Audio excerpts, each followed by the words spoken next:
Hey guys, welcome back to Bible Fun with the Duns. Today we're studying Zechariah chapter 13. Let's get started. All right, so remember yesterday you saw me and Jax struggle through the big fight where they were all just chaotically fighting against themselves. Is like the Battle of Armageddon, and Jesus comes on the scene and he ends it all. He wins the battle, and at the end it's like they realize who came. This is the Messiah. That's who came and saved us all. And remember, this is prophecy. So at this point in the Old Testament, Jesus has not even come to earth as God the Son. And so 13, scrolls. It picks up right at the end of chapter 12, and it's talking about this day. And it says, "And on that day there shall be a fountain opened for the house of David and the inhabitants of Jerusalem to cleanse them from sin and uncleanness." And at this point, it's super important for us to realize, first of all, sin and being unclean are two separate things. But both of those things we cannot do on our own. God is required. We need his help in order to clean us. Righteousness, holiness, cleanness, that comes from God. And so we can't do that alone. And then God tells them how it's going to be. No more idols, no more false prophets. They're gone. This is a new day, and those days are over. And then we get to verse 6, and it is talking about Jesus, clearly talking about Jesus. And it says, "Awake, O sword, against my shepherd, against the man who stands next to me, declares the Lord of hosts." This is Jesus. This is the Jews rejecting Jesus. And right here in verse 7, it says, "Against the man who stands next to me." That is a picture of God, like in John 1:1, where it says, "In the beginning was the Word, and the Word was with God, and the Word was God." That is God saying, "This is my Son, we are God."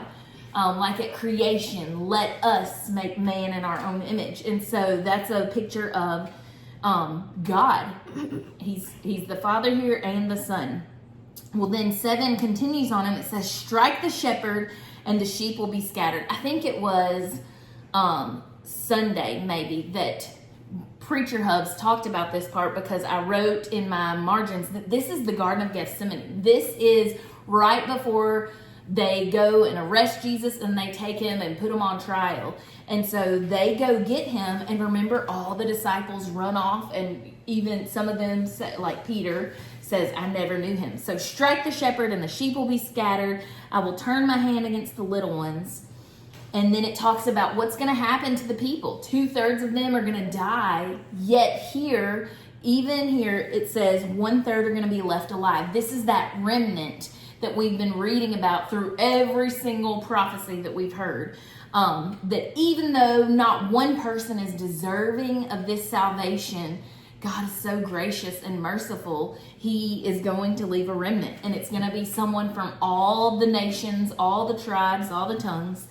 And then at the very end of this chapter, it says, "They will call on my name, and I will answer them. I will say, they are my people, and they will say, the Lord is my God." This is the best part of the Bible, honestly. I was going to say the book of Zechariah, but this right here is salvation. They will call upon my name. The Bible tells us, anyone who calls on my name shall be saved. When we seek the Lord, he is there waiting to be found. And so they will call upon his name. When we recognize that we are poor in spirit and we have need for salvation, that's when we call upon God, when we come to the end of ourselves. And he is waiting, and he answers us right away. And right away he adopts us in and accepts us. It's like everything he was waiting on. And he says, he will say, "They are my people," and we will say, "He is my God." I'm in Ezekiel right now, and everything he's doing, everything he's pursuing his people, it's all with the purpose, the one purpose in mind, so that they will know that I am the Lord. He wants them to know who he is and how much he loves them.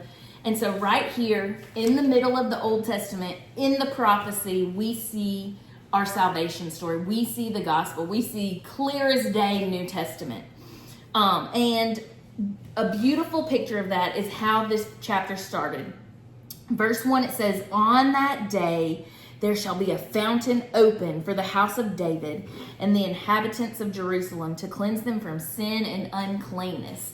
This fountain it's talking about, it is not just any fountain. It is the fountain of Jesus' blood, because he changes everything. He's the good in everything. And there was a beautiful hymn that was written from this passage, and John's going to read the first stanza, and you will probably recognize it. All right, so this hymn is called There's a Fountain Filled with Blood, and it starts, There's a fountain filled with blood, drawn down from Emmanuel's veins, and sinners plunged beneath that flood, lose all their guilty stains, lose all their guilty stains, lose all their guilty stains. And sinners plunged beneath that flood, lose all their guilty stains. Lose all their guilty stains. You knew it had to happen.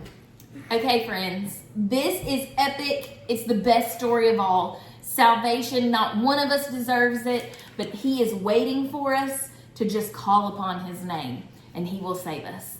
Thanks for joining us, friends. One more day of Zechariah, and we're going to let Preacher Daddy rock that out. See you later. Bye.